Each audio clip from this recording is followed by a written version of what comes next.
Hello, and welcome to Law Talk. My name is John Celebrezzi, and I'm the co-founder of the Celebrezzi-Zangi Community Legal Education Project, as we call it, CZ-CLEP for short. Our organization provides continuing education about the judiciary and legislature to attorneys, judges, government officials, and the general public. As a career educator, I recognize early on how important legal matters are and how they impact our lives. I am the nephew of the late Anthony J. Celebrezzi, who was the popular 5-term mayor of Cleveland and a member of President Kennedy's cabinets. As a tribute to his lifetime commitment to the legal process, we dedicate this show. This special Law Talk presentation reflects a portion of a presentation on April 27, 2016 that was co-sponsored by the Honorable Judges Collier and Kimbler. Presentation on Medina County special dockets and programs. We'll now join Dr. Bruce Merkin discussing medically assisted treatment programs. This is a special presentation for educational purposes only. Well, I am Dr. Bruce Merkin, and I'm very, very grateful for the invitation to come and speak to you folks. I've had the privilege of speaking to a lot of different audiences. This is only the second time I've spoken primarily to a group composed of legal professionals, attorneys, judges, and other professionals. So I'm very grateful for that. I hope to give you a little bit of my take on the biological aspects of the disease of addiction without going into too much didactic detail about neurobiology. I also hope to give you an idea of what my sense is as to the integrative nature of the solution to the problem that we find ourselves in now, the overwhelming problem that we find ourselves in now, which involves professionals of all stripes, medical professionals, legal professionals, mental health professionals, job and family service professionals, and many, many others that I can't recall at the moment. It is an integrative solution because addiction is a biopsychosocial spiritual disorder. It has its roots in all of those areas in terms of causes. It has manifestations in all of those areas. And the healing solutions for addiction must come in all of those areas. Bio, psycho, social, spiritual, and familial too. Family's very much involved. Now, before I start with my slides, and I will tell you that some of the slides I'm going to show you I'm going to breeze by because they may not be quite appropriate for our discussion today. But before I get into the slides, I want to quote Dr. Nora Volkow, who is the director of the National Institute for Drug Abuse, part of the NIH in the Washington area. And she says, addiction is a disease of free will. Now think about that for a second. Normally, a lot of us don't think about the word disease and the words free will in the same sentence, okay? But that is really the basis of what we now know about the brain disease called addiction. There are parts of the brain that are intimately involved in right and wrong, ethical versus unethical behavior, motivation to do the next right thing versus the next wrong thing. And these are the very parts of the brain that are deranged in their function in the folks in our society who have the disease of addiction, which affects about 1 in every 8 individuals in some way. I'm talking about 1 in 8 people, about 12 to 14%, have personally had problems with an addictive disorder or will during the course of their lifetime. So we're not talking about something that is rare, to say the least. How many of you saw 60 Minutes on April 24th, a couple nights ago? You see that segment? This was pointed out to me by one of my counselor colleagues. Heroin epidemic kills at least 23 Ohioans each week. Should heroin be treated as a medical or a legal problem? Well, it's both. It's both.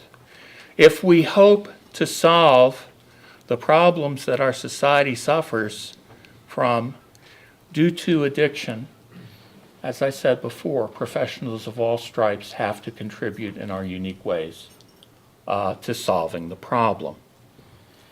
Now, one of the great, what I call the great dialectic of the disease of addiction, is that it is not the addict's fault that they have the disease.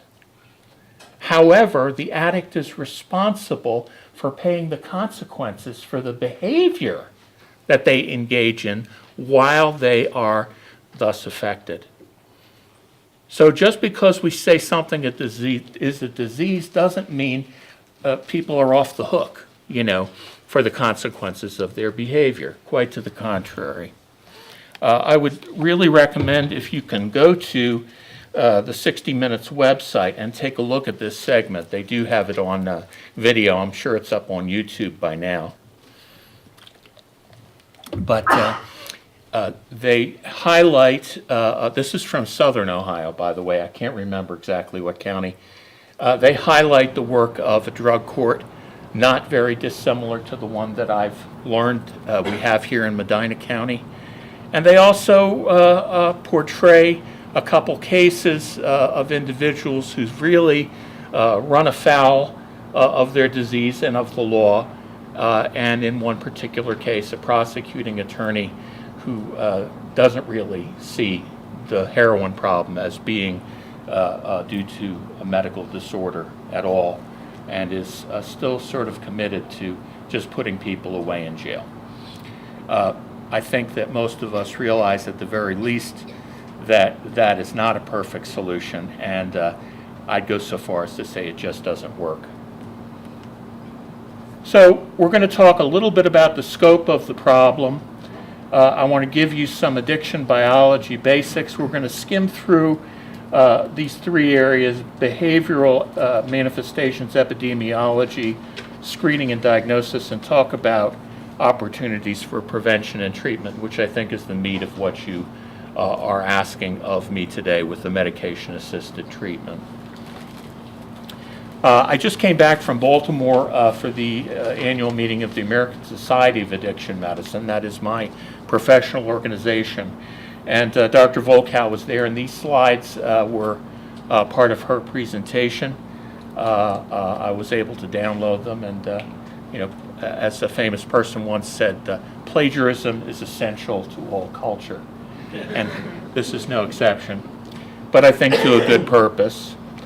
27% of 27 million Americans have engaged in any illicit drug use, most of those marijuana, psychotherapeutics, including prescription opioids, is next. And we can see that in terms of the past year, non-medical use of these psychotherapeutic drugs, pain relievers clearly are the most common class, above tranquilizers, stimulants, or other sedatives. Opioid prescriptions have quadrupled since 1999. Around 2008, 2009, we had a large efforts to curtail doctors prescribing massive quantities of these, and we thought this was kind of leveling out, but in some respects has continued to grow. There are some states where opioid prescribing by physicians are 3 times higher than others, and it's hard to see here because of the lighting, but Ohio is in the highest group. Opioid analgesic overdose deaths. 13, 14, 15, 16,000. Now we're talking about illicit opioids now. We're not talking about heroin. Thought it was leveling out around 2011, but in 2014 it went up to close to 19,000. Heroin overdoses, on the other hand, through the roof. Absolutely through the roof, a logarithmic growth curve. From the year 2000 through about 2007, 2008, it was relatively stable, and since then we've quadrupled. How much of that is due to the prevalence of heroin, and how much of it is due to the adulterants in the heroin, such as fentanyl, which makes it ultra potent and much more prone to cause overdose? We don't know. Here's a slide that is kind of close to my heart. Doctors continue to prescribe opioids for 91% of overdose patients. I mean, that's stunning to me. That's stunning to me. It makes me so concerned for my colleagues, and gives me more and more reason to want to give presentations to other physicians not in my specialty, because physicians are a part of the problem. They have been in the past, and they still are. 63% of high-dose opioid patients, for those of you familiar with the ORS report, that would be over 100 milligram morphine equivalents per day. 63% of high-dose opioid patients were still on a high dose 1 to 3 months after overdosing. That's just stunning. Well, here's the pretty flower that's the cause of many of our problems. Osler, a famous physician in Baltimore, called morphine God's own medicine, and I believe that that's true. But I don't think he was thinking of people with addiction, and for those who have terminal cancer, it certainly is. Pretty flower, but a deadly product. Substance use disorders. Most people engage in non-problem use, and I'm including alcohol here. A few people at risk use, say, go out and get drunk a couple times a year, perhaps on New Year's Eve, and then substance abuse where consequences of the use begin to occur, followed by dependence with addiction. This is where a person has an abnormal relationship with a drug, a relationship that displaces human relationships. So I make a big distinction between physical dependence and addiction. Physical dependence is what happens when anybody takes a substance, such as an opioid, for a protracted period of time, and that substance is stopped, withdrawn, or a antagonizing drug is given. That person has withdrawal. Okay, that's physical dependence. It happens amongst heroin addicts. It happens amongst somebody who's on Valium from their local family doctor, or pain pills. It also happens with the heroin addicts, and it also happens with terminal cancer patients. If somebody would be so cruel as to take away their pain medicine, they would certainly go into withdrawal in addition to their terminal cancer pain. So this is a physiologic problem, physical dependence. Addiction, on the other hand, is a behavioral problem. Addiction is a set of abnormal behaviors that serves only one purpose, that purpose being to promote and to perpetuate the physical dependence. Excuse me. So you can see that there are a large number of people who may be physically dependent but are not addicts. Those who are addicts have these abnormal behaviors that result in so many consequences, especially in the legal system. Addiction includes impaired control over the amount and frequency of using. The compulsive use have to have more at all costs. an obsessive involvement in the use of a drug and getting its supply, compromise of one's own basic moral values. Continued use despite harm, that's what I consider the sine qua non of addiction. The phenomenon of craving and a high tendency to relapse. Physical dependence is a predictable situation after taking drugs for a certain amount of time, regardless of the intention, whether it's a reasonable thing with a severe pain situation or whether it's somebody trying to get high on the street. But addiction, on the other hand, is not a predictable drug effect. It happens only in people, that 12% or so, who are biologically predetermined or predisposed to having that. And this predisposition was well laid out in the AA Big Book. Dr. William Silkworth spoke of what he called a physical allergy to alcohol when that book was written in 1935. The same applies to other substances. So compulsive use in spite of adverse consequences is a good and brief definition of addiction. Here's what life is like for somebody who has the disease of addiction. Drug use is followed by consequences of that use, followed by recriminations and remorse, negative affect, feeling bad, depressed, anxious, after the drug effect has worn off.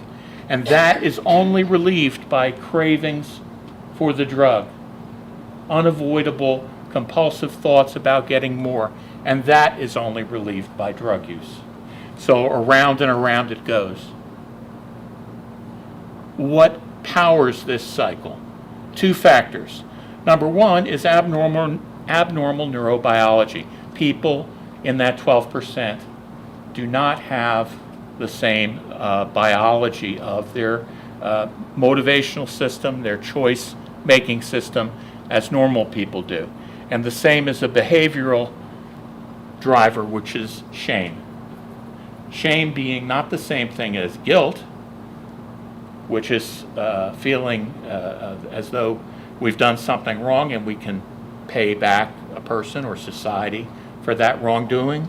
But shame rather is the basic feeling that one is inadequate, immoral, unworthy, ugly, stupid, whatever epithet you wish to choose, to the core.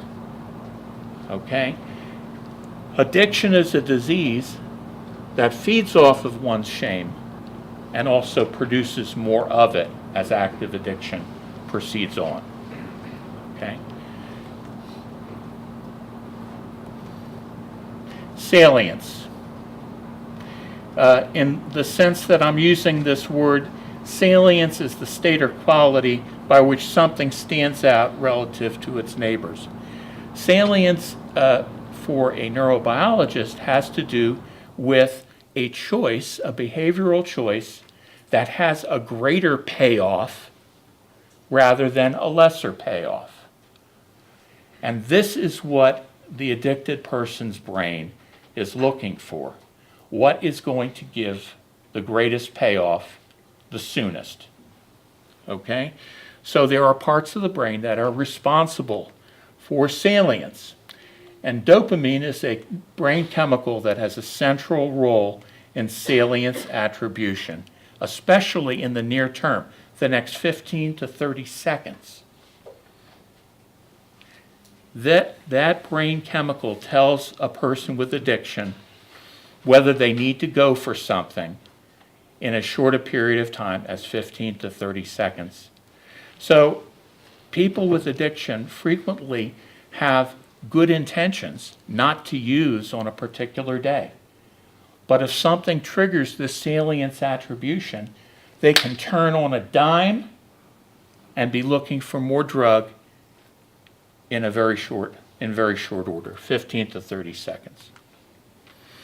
This is really hard to see. It's the parts of the brain involved here. I just want to point out, this is the reward center, which is an ancient part of the brain. That's where the dopamine is released. This part of the brain connects to higher areas of the brain, which are in the area below the cortex, or the outer shell of the brain. These parts of the brain are responsible for ethics, morals, choice making, motivation to do the next thing. It's probably also where our sense of a greater purpose resides, where a higher power notion resides, and it is intimately linked to this ancient area of the brain. This area of the brain, primitive animals have. And why did evolution or God give us that part of the brain? Like most functions, so that we can survive. Survive long enough to bring our family's genetic heritage into a new generation. That's success in the biggest sense of the term. Addiction hijacks that. The disease of addiction hijacks our survival instinct. People's behavior while they are addicted, including their drug using and other aspects, are anti-survival, and in that sense, for their particular genetic family heritage, anti-evolutionary. It's no wonder that that happens when people die at age 16 or 17 of a heroin overdose. This part of the brain generally is subdued by this. This is what we call top-down control. So, for instance, if I was walking down the street in a big city and there was a steakhouse nearby and I smelled that beautiful aroma of filet mignon, most likely I would either ask for a table or pass by and make a reservation for the next evening. Most people would not bust through the window and grab a steak and run. Okay? That's an absurd example. That's because most people have inhibitory control over that basic instinct, that hunger, that delicious smell. Okay? That's called top-down control. Our ethics inhibit our base instincts to pleasure ourselves. People with addiction have a dysfunction in the connection between these two parts of the brain, so that bottom-up control becomes prevalent, if not ever present. So when something becomes salient, you see, instead of a steakhouse coming up on the sidewalk, you see your drug dealer walking down the sidewalk, and he's looking right at you, and he's patting his pocket and nodding his head. Bingo. Happens every time to 100% of the people with addiction. That's the salience of that experience overwhelming this part of the brain that says, no, you know what happened the last time. You know that's not right. You said you weren't going to do this today. That's this part of the brain trying to inhibit it unsuccessfully. All right, these are not theories. This is the way we now know that the human brain, as well as other primate brains, do work. Talked about, some people think dopamine, that's the pleasure chemical. Well, that is actually the chemical that triggers the salience reaction, but it is not the chemical that makes people high. Okay, making people high, alcohol doesn't feel like cocaine, doesn't feel like any of the other drugs, but they all have one thing in common, and that is dopamine. Dopamine is the more button. When dopamine is increased and released, it makes a person predisposed to addiction say, I want more at all costs, even if what I have to do is illegal. So that is a powerful aspect of pathological motivation to use drugs. Why did God give us this instinct? Again, for survival. Here are the natural rewards. Food. We have test animals in a cage. We kind of keep them hungry for a period of time, and then all of a sudden we open up their feeding box and we measure the amount of dopamine in that very central part of the brain. Boom, it goes up to 150%. They like it. They like the rat chow. How about sex? Same thing. You take the little boy rats and the little girl rats and put them in two separate parts of the cage. And at time zero, you open up the fence. They rush in and start doing what they do. Boom, 200%. Dopamine is released. A natural reward, a God-given reward for the perpetuation of our species. It's built into all of us. Well, how about drugs? How do drugs hijack this? Here's a drug, amphetamine.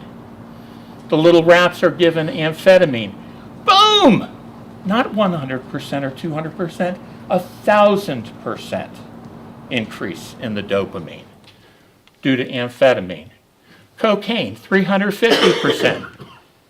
Nicotine, 220%. Alcohol, 200%. The numbers aren't important.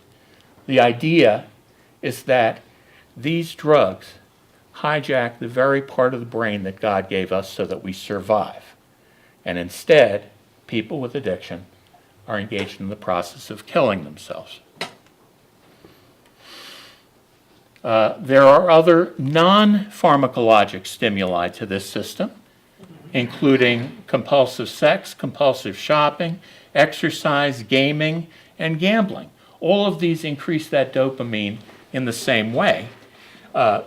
Rarely do they cause death like heroin does. However, people who are compulsive gamblers and engaged in compulsive sex have a suicide rate about 4 times the rate of the general population. So it's not non-lethal. These can cause big problems for people as well. I don't really think I need to go through the behavioral manifestations of addiction. We all know that mood changes happen, changes in energy, unexpected energy or unexpected tiredness, the secretiveness, the lying, the dishonest behavior, stealing, financial unpredictability, social changes are all very common. The self-image suffers, and this is part of what I made reference to with regard to shame. Interpersonal and social relationships disintegrate. Financial, legal, work and professional life, and physical and mental health are all neglected. So all of these behavioral manifestations are part of the familiar issues that we see when we meet somebody who has the disease of an addiction and has run afoul of the law. There's family dysfunction and disintegration, very commonly. Criminal activity, obviously. There are medical illnesses consequential to addiction. And the cost to the medical system, if you consider alcohol as well as all the other drugs, and especially if you put nicotine in that category, are tremendous. Think about all the DUIs and the driving under while intoxicated, and the cost of medical care there as well. Then there are public safety issues, viruses like HIV and hepatitis C, and probably the biggest societal issue that I feel is important is exposure of young people to drugs of abuse. We talk about 12-14% of people who have this. When young people are exposed to drugs before the age of puberty, more of them will go into the category of addiction later in life than anybody else. So when you hear stories of people smoking their first joint with their parents, which I have heard, at age 9 or 10, those folks, those kids, are almost doomed to a life of addiction.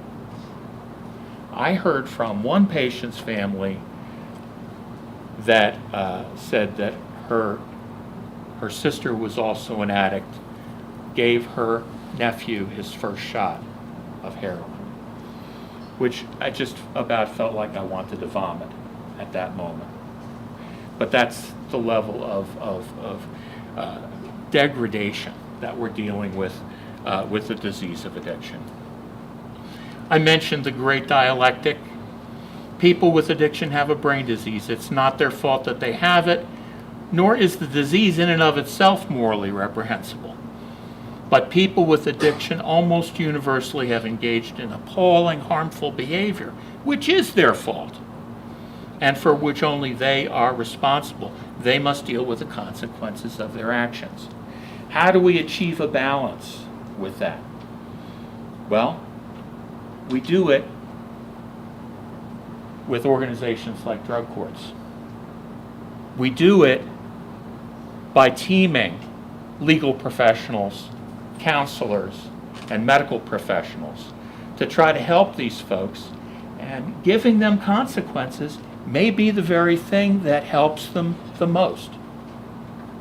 There are some people who will not get better until they experience the harshest of consequences. I don't recommend that everybody who has this problem needs to go away to prison. What I am saying is that there's some people, until they experience what I call the gift of desperation, they will not get better.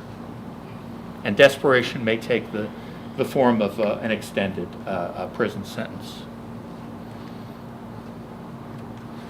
Okay, I'm going to zip through these things. We all know that the disease is getting worse. This is an interesting graph, though. This is from a study in the mid-90s, and it's a little hard to read this slide. Essentially, in 1956, they got a sample of narcotics users and followed them every 2 years through time to 1996 to see what happened to them. Okay? So each of these is like an ice pick type view of where these folks were at. For instance, at the beginning of the study, about 10% were using narcotics daily. About another 10% were using occasionally, and about 50% were abstinent. But just say 8 years later, 10 years later, about 25 or 30% of them were dead. Another 8 or 10% were using daily. About 20% were using occasionally, and only, 22% were abstinent. And then in the mid to late 60s, methadone came into effect. So we start seeing folks that are on methadone treatment here. And that may, that changed things a bit as well in terms of how many were using daily or occasionally. And finally, at the end of the study, looking at this cohort, 12% were lost to follow-up, about 48% were dead, 7% were still using daily. Man, after 40 years, that's perseverance. Another 5 or 6% occasionally using, and 22% of the cohort were abstinent at that point, somehow. I'm not going to go into detail on these slides because basically they're treatment efficacy slides. This is whether different styles or types of treatment can work. They all can work, is the bottom line. But none of them produce reliable long-term sobriety or efficacy. Here's long-term residential treatment. Look what happens from before and after treatment. Cocaine users reduces by 2/3 the number of people using cocaine. Heroin, same thing. Really marked reductions. It doesn't change those who have full-time work that much, or, suicidal ideation improves as well with long-term residential treatment. How about outpatient drug-free treatment? Similar improvements. illegal activity goes down by a full 60%. Short-term inpatient treatment, they all can work. Outpatient methadone treatment. This is whether people are using heroin or another opioid pre and post treatment. So you can see that there's some real improvements with all these. But none of them refer to the long term. None of them say, well, how many of those people that were able to get clean after the study period stayed clean for 5 years? 5 years is sort of the industry standard for long-term recovery. Okay. Physicians and other health professionals frequently screen for addiction because not all of us, we don't have x-ray vision or anything to see which of our patients who come in are using, and it's something that people obviously try to hide. So we ask a series of questions and then ask our family members the same series of questions and see if it matches up. Sometimes the wife will have a completely different take on these questions than the patient will, or vice versa if it's the husband. Okay. Addiction education is important. There are positive findings for addiction education in our schools. We need to continue doing them. Okay? The style of education is changing. I see that a lot of educational efforts in the last year are oriented towards social media or integrating anti-drug messages with popular music so that kids are a little bit more, have a little bit more affinity for it. But it certainly does reduce the number of kids that are going to start with drugs. Now, secondary prevention and treatment involves detox and psychotherapy and inpatient and outpatient residential facilities. That's really what we've been talking about here today for the most part. And we know that all of those are helpful, and we know that all of them are in short supply, and we have to increase them. What I'm going to talk about for the next 10 minutes or so is pharmacologic modalities,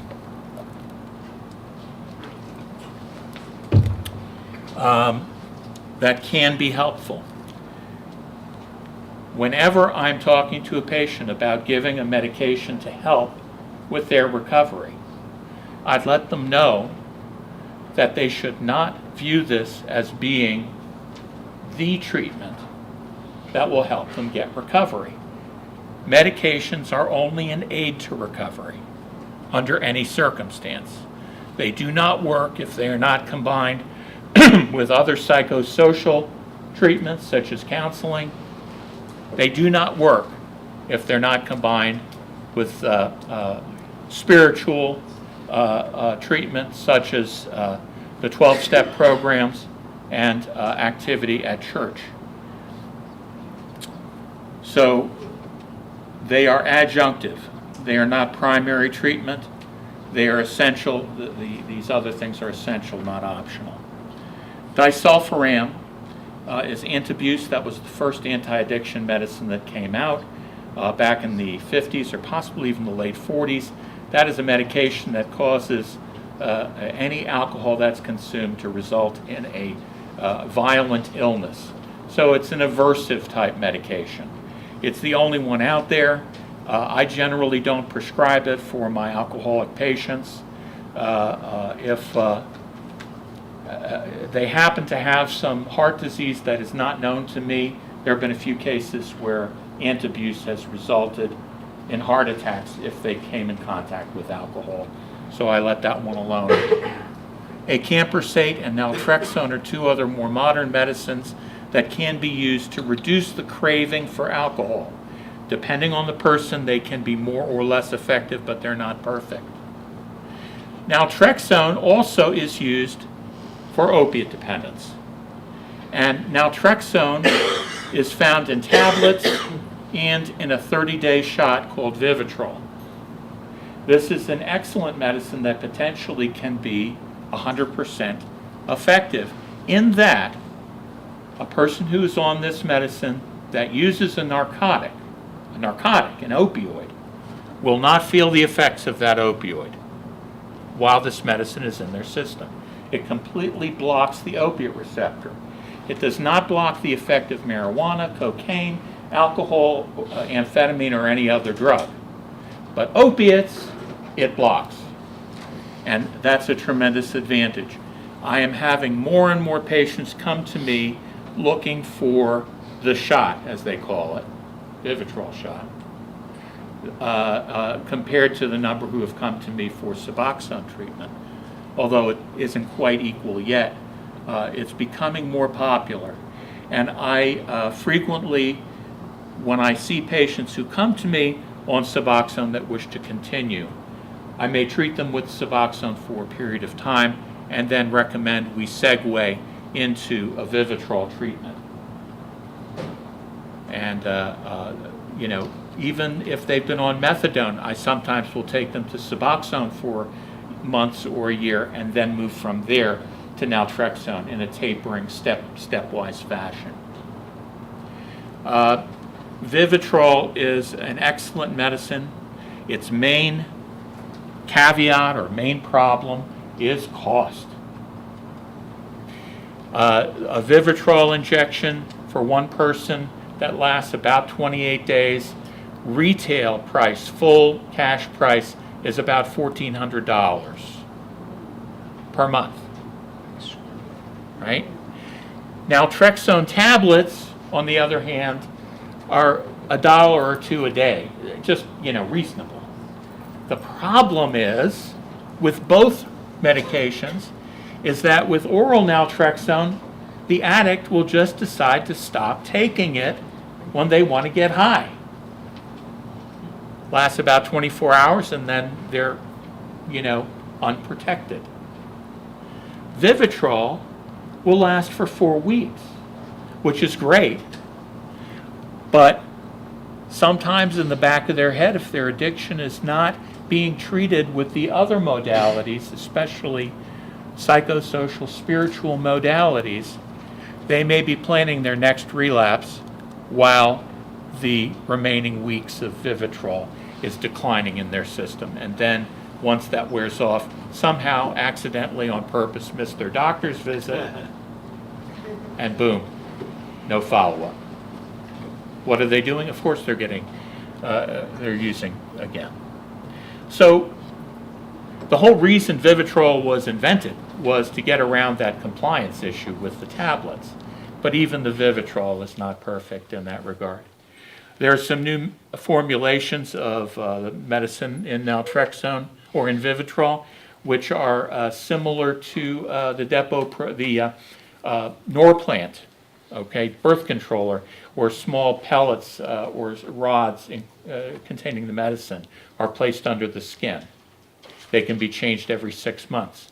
Actually, buprenorphine, which is the medicine in suboxone, that kind of implant is already being prepared and is awaiting FDA approval.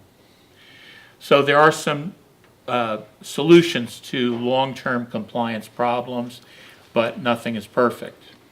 Buprenorphine and methadone are both opioids. Vivitrol or naltrexone is not an opioid. It is an anti-opioid. It has no addicting properties whatsoever. Buprenorphine and methadone are opioids. They're different from the kind of opioids that our patients and clients use. Our patients and clients like the kinds of opioids that have a very rapid effect and intense effect, okay? The so-called rush. That's what they get from heroin and other strong opiates. Methadone, on the other hand, though it is a strong opiate, it is much more level in its action. It's powerful, but it's not associated with a rapid, intense peak effect. Methadone has been in use for severe opioid-dependent patients since the 1960s. If the endpoint that you're looking for is what is the best treatment to keep people off heroin, methadone is the treatment par excellence. If you're looking for evidence or data for what is the best treatment to prevent people from recidivism, going back into the criminal world and selling or engaging in other kinds of crime, methadone is the gold standard for that. However, the fact is that most people on methadone continue to use drugs. Most people on methadone, not all, most people on methadone will occasionally come in and have a urine screen positive for cocaine, positive for alcohol, positive for Valium or other benzodiazepines or other types of drugs. It's a double-edged sword. It curbs the craving for heroin, but it does not curb the craving for intoxication. Okay? So it's a mixed bag for many patients. I would say of my methadone patients at the clinic I work at in Youngstown, a third of them, the medication is doing what it's intended to do. They don't use, their family life and their work life has improved, and they're stabilized psychologically. Another third of my methadone patients are up and down. They're just unstable. They have occasional positive urine screens. They have occasional entanglements with the law, and they are not, they're not reaching, the benefit that the medicine is intended for. The other third of people want to stay as high as possible. And they do until they get kicked out. Okay? That's the nature of methadone treatment. Okay? I think it is a valuable place for people who have been through the system over and over and over and just cannot help going back to using a drug that involves passing around needles and spreading diseases, chronic recidivism in our criminal justice system, etc. I think that there's a place for it, but it is certainly not for everybody with opiate addiction. Buprenorphine is a much lighter touch. Is it an opiate? It certainly is. It is certainly an opiate. It's a very interesting thing and difficult to explain that buprenorphine in somebody who is not opioid dependent, remember my definition of opioid dependent from earlier in the talk, somebody who is not opioid dependent, such as somebody who's never experienced an opioid, somebody who's in recovery from opioid dependence and has been for a lengthy period of time, if they take suboxone, they will feel high. They will have a mild opiate high similar to a Vicodin or two. Okay? People who are opioid dependent and have been for years and are stuck in that situation, that neurological situation, do not get high on suboxone. Rather, they feel a sense of normalcy and a resolution of their cravings. You can talk to people who are on suboxone, who are prescribed it appropriately by a doctor who knows what they're doing with it, and they will tell you this. They can get back their families, their jobs, a sense of normalcy, a reduction in criminal recidivism, and their physical health comes back too. It is a very worthwhile drug for many people who have been tried on naltrexone, who have been tried on treatment without any medication assistance, but who still fail. So it has a worthwhile place. Suboxone in some circles has gotten a bad name. Why? It's gotten a bad name because when it first came out in 2002, we trained a large number of doctors to prescribe it, what the ins and the outs of prescribing it were, what the legal requirements were. Once they passed the course, which was an 8-hour course, they made application to the DEA for a waiver to be able to prescribe Suboxone. I know.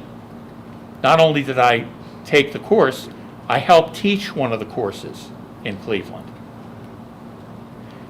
Unfortunately, the majority of those physicians are not following through with the recommendations we gave them during the course about psychosocial treatment, recommendation to go to 12-step programs, even basic things like checking to be sure that their urine is free of other substances. And that's why in about a year and a month ago, the State Medical Board of Ohio put out a set of rules stating that if you are a suboxone provider, you must check urine at every visit. You must obtain documentation of participation in psychosocial spiritual programming, amongst other requirements, at the peril of losing your medical license, because the State Medical Board regulates the practice of medicine in Ohio. A lot of doctors took umbrage to this. I support it. I think it's appropriate because I think too many doctors were prescribing Suboxone just as though it was what they used to do with Vicodin or Percocet. Okay? And that has to change, and I'm hoping that it is changing. Suboxone has gotten an unnecessarily negative public opinion about it. As a result, it is absolutely potentially a life-saving drug in the right hands and for the right patient, as is methadone, and certainly as is Vivitrol or naltrexone. There are many drugs that are in development. We use these drugs for people with multiple treatment failures. They've gone through detox and maybe an IOP. That hasn't worked. They go through another detox and maybe a residential program. That doesn't work. And we try the same thing again and add on naltrexone. Maybe that'll work. Maybe try it again if they fail the next time. After 3, 4, 5 times, if it's involving opioids like heroin, it's time to start thinking about Suboxone, at least for a period of time while they stabilize. When people are appropriately prescribed Suboxone, they can participate in psychosocial and spiritual programming. They do great in many cases in psychosocial spiritual programming because when used appropriately, Suboxone enables their recovery. They can focus again for the first time in years. They can do their step work with a sponsor. They can do their homework from their counselors at the mental health center. When Suboxone is prescribed inappropriately to somebody who doesn't really need it, that does not happen. There's a stark difference, and I see this every day in my own patient population. Okay. Suboxone, its efficacy is similar to that of methadone, including special populations such as pregnant patients. Pregnant patients always need to be on either methadone or buprenorphine, during the course of their pregnancy, because the danger to the fetus without it exceeds the danger to them with it. I mentioned most of this. There are some problems with Suboxone diversion, absolutely. The people that are buying it are usually not seasoned opiate users.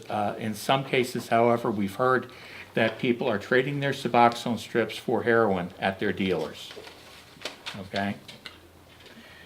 That's just a graphical explanation of some of these treatments. This is the Probuphine, which is the small plastic rod that is scheduled to come out this summer that hopefully may improve compliance. And what else can be done? We know about tamper-resistant formulations from the OxyContin and drug combinations with adverse effects, such as Suboxone that contains naloxone. So if you inject a Suboxone, it'll cause you to go into withdrawal.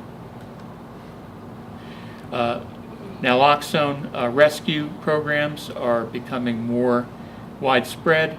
Project Dawn is the one that we have here in Ohio that supplies it to many different treatment centers. People who are most likely to overdose on heroin are also the people who are most likely to be hanging out at a drug treatment center, so that's who we are starting to give these kits to, and they have been effective in saving some people's lives. I think I'm going to wrap up with that. Comments made by John's guest on Law Talk are solely those of his guest and do not necessarily reflect the views of Celebrezze Zangy Community Legal Education Project. To view this show and others, go to www.czclep.org.